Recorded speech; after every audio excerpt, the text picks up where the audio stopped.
how to merge money in marriage. So you just said I do to spending the rest of your life with someone, and now you're supposed to combine your bank accounts like it's no big deal.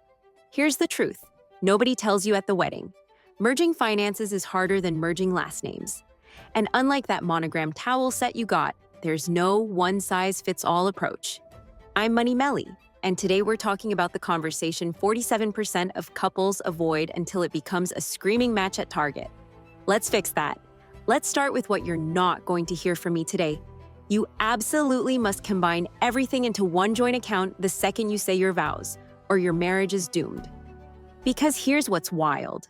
There are couples who've been happily married for 30 years with completely separate finances, and there are couples who combined everything on day one and divorced within 2. The method doesn't make or break your marriage. The communication does. But before we get into the how, we need to talk about the why this feels so weird. Money is the number one thing couples fight about. And when you're merging finances, you're not just combining checking account balances, you're merging different childhoods and money stories, different spending habits, different fears about scarcity or security, different dreams about what wealth means, and sometimes wildly different credit scores and debt loads. One of you might have grown up in a house where talking about money was taboo, and the other grew up watching their parents spreadsheet everything. One of you treats shopping like therapy, and the other hasn't bought new jeans since 2019. This is normal. This is actually so normal. So let's talk about the 3 main approaches to merging money in marriage, and then I'll give you the conversation framework that'll save you thousands in couples therapy. Method 1, full financial fusion. This is the what's mine is ours approach. Everything goes into joint accounts: checking, savings, credit cards, investments, the works. Both paychecks deposit into the same account, all bills come out of it, all spending comes from it. The pros: maximum simplicity, one system, one set of accounts to manage. Complete transparency, no surprises, no secrets, can feel more like a team financially. Easier for budgeting because you see the full picture. Works really well when both partners have similar incomes and spending philosophies. The cons: can feel like you've lost financial autonomy. Every purchase is visible, which some people find suffocating. If one person is a spender and one's a saver, this can create constant friction. Harder to buy surprise gifts without creative workarounds. If one person has significantly more debt or worse credit, it can feel unfair. Who this works for? This tends to work best for couples who are genuinely on the same page financially, have similar incomes, and actually enjoy talking about money together. If you're both naturally collaborative about decisions and don't have a strong need for financial independence, this might be your jam. Method 2, completely separate finances. This is the yours, mine, and we'll split the bills approach. You each keep your own accounts, your own credit cards, your own everything. You might have a shared spreadsheet where you track who owes what, or you Venmo each other for half the rent. The pros: maximum autonomy. You never have to explain why you bought that thing. Clear boundaries around spending. Protects you if one partner has debt or credit issues. You can surprise gift shop without financial gymnastics. Works well when incomes are similar. The cons: can feel like roommates, not spouses. Complicated when incomes are drastically different. What happens when one person stops working temporarily or has to stop working for childcare? Harder to build wealth together when you're in financial silos. Can create a yours versus mine mentality that bleeds into other areas. Doesn't protect you legally. In most states, debt acquired during marriage is still marital debt. Who this works for? This can work for couples who both have stable incomes, strong financial independence needs, or who are in second marriages with kids from previous relationships. It's also common when people marry later in life and have already built separate financial lives. But here's the catch. Even with separate accounts, you're not actually financially separate. You're building a life together, which means your individual money choices affect each other. If one person isn't saving for retirement, that impacts both of your futures. Method 3, the hybrid approach. My personal favorite. This is the ours, yours, and mine method. You have a joint account for shared expenses and goals, and you each have personal accounts for individual spending. Here's how it typically works. The joint account covers rent or mortgage, utilities, groceries, joint savings goals, family expenses, date nights or shared entertainment.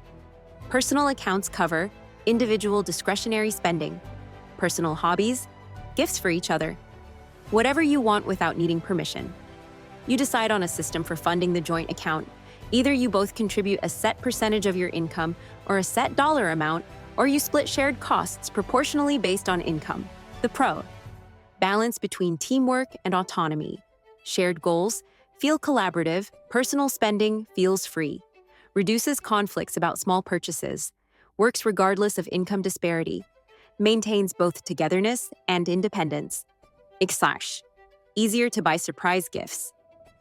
The cons: requires more accounts to manage, need to clearly define what's joint versus personal, requires more communication upfront, can get messy if you don't regularly review the system.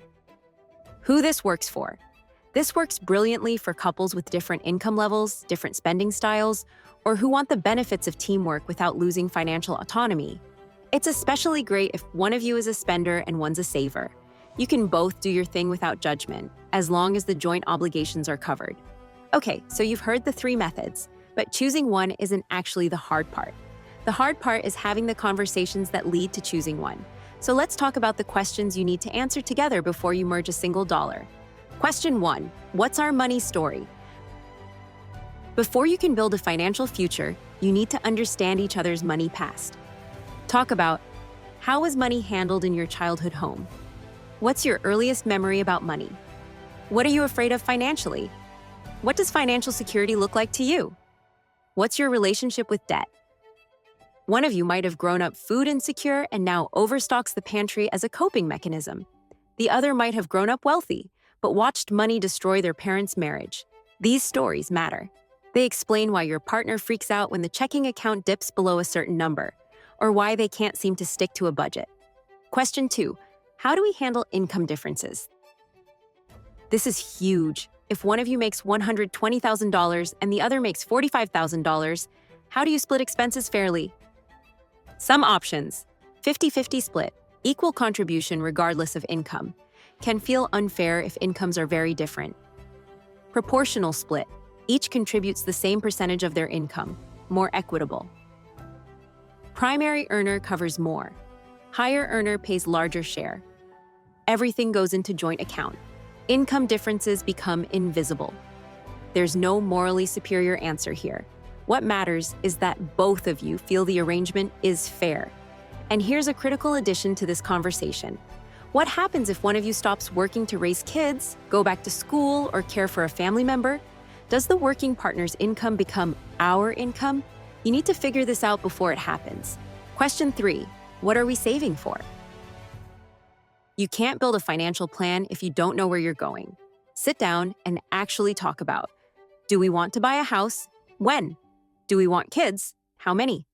What kind of lifestyle do we want in 5, 10, 20 years? When do we want to retire?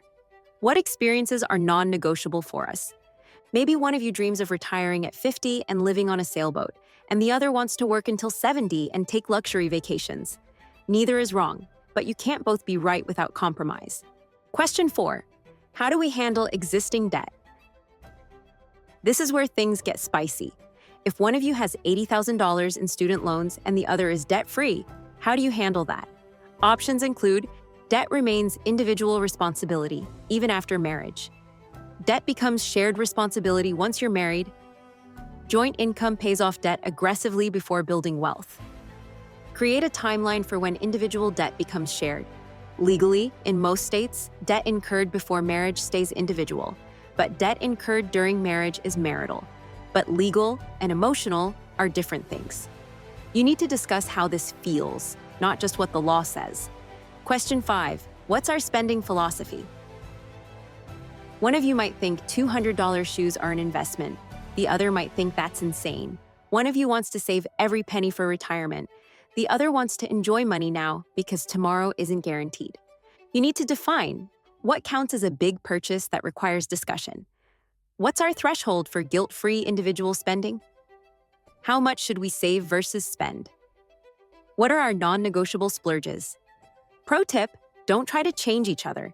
If you married a spender, they're not going to become a saver because you merged bank accounts. Find a system that accommodates both personalities. Question 6: how do we handle financial mistakes? because they will happen. Someone will forget to pay a bill. Someone will overspend. Someone will make a bad investment. Decide now. How do we talk about money mistakes without shaming? What's our process for course correcting? How do we handle it if one person breaks a financial agreement? The couple that survives financially isn't the one that never messes up. It's the one that knows how to repair and move forward. Leave us a comment below and tell us what your preferred strategy is to merge finances in marriage. Thanks for watching, and don't forget to hit subscribe.